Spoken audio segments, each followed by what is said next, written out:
Julie, is the crown slipping? No, no, not that crown. This crown. As ever, let me explain. Hi, nice to see you today. How are you? You all right? Thank you so much as ever for joining me. By the way, thank you for your lovely comments. If you haven't checked the video out yet, of course, it's Beehives and, London Fun Swinging 60s. Don't you dare, I don't remember the 60s. But of course, it's great to look back, and I've interviewed so many people who, had wonderful memories of that time, And it's just a funny thing I must share with you. I jumped on a tube not so long back now, and I found myself sat next to an icon of the 60s, none other than Twiggy. Yes, I know, what a woman. And, what a lady. She'd done so much, of course, next to a very handsome husband. That's right. And he was lovely too. I have to say, just a lovely couple. But, when you think about it, she was one of the most famous faces of that particular era. If you haven't checked the video out yet, do have a look, I'm sure you may enjoy it. I get lots of negative abuse on this channel, let me tell you, from people saying, oh, you only do royals and Harry and Meghan. There are other options. As I've said to you before, don't have a go at me if that's the only thing you want to click on. But it's easy, isn't it, to attack someone? And don't worry, they don't bother me. They just get removed. If you're negative and you say anything rude or indeed start to swear, you're out the door, just to be clear. Back as ever to your breaking royal story of the day. Now, what's interesting here is, if I was Harry and Meghan, I'd be very concerned. I mean, the bottom line is it's all, as we've often said to you here on the show, about ratings. Now, just over a year ago now, their docuseries was, as they say, the kids talk about, dropped. Remember that line? And that was their reality show, and it did well. Again, just scandalous gossip, nothing really new, but them, moaning on, I think, over 6 episodes. I lost the will to live now. But the bottom line was that it was supposed to be good. But the jewel in the crown for their company, Netflix, has always been The Crown.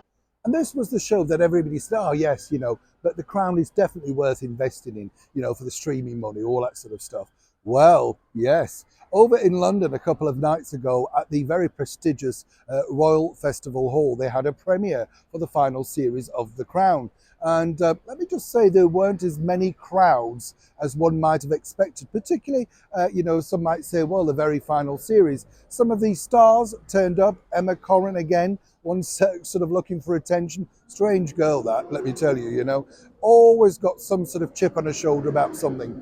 Pronouns, fluidity, whatever. You do not want to be trapped in a room with her, let me tell you. Now, the bottom line is this. The series obviously culminates in some very dark corners, and they say they're leaving on a high with the marriage of Prince Charles and Camilla way back in Windsor. In the middle noughties, of course. But really, I think the bigger problem is this. It costs too much to make. And as an executive at Netflix pointed out to me, they can't carry on like this, because if the shows don't resonate with the audience, and indeed people don't click on, then they simply can't afford to make them. Now, cast your eye over to the deal that Harry and Meghan have. And I did ask him quite bluntly, could this affect other people? He said, we're having a restructure in the new year and looking at what's making money, what's not making money, and what's on the table that could make money. Now, if you didn't have enough worries on your plate, one might suggest that Harry and Meghan in particular could be a little bit concerned about their future with the streaming giant. And more importantly, as everybody noted, the woman playing the Queen, that's right, in the couple of series previously, Olivia Colman, was nowhere to be seen on the red carpet, apparently too busy promoting another flop film, Wonka. That's right. So you see, it doesn't matter whether you've got one or two. Business in show is very hard to please the public. And Harry and Meghan really should take note of the declining interest in the once jewel of the Netflix crown. Neil Sean in the very heart of London.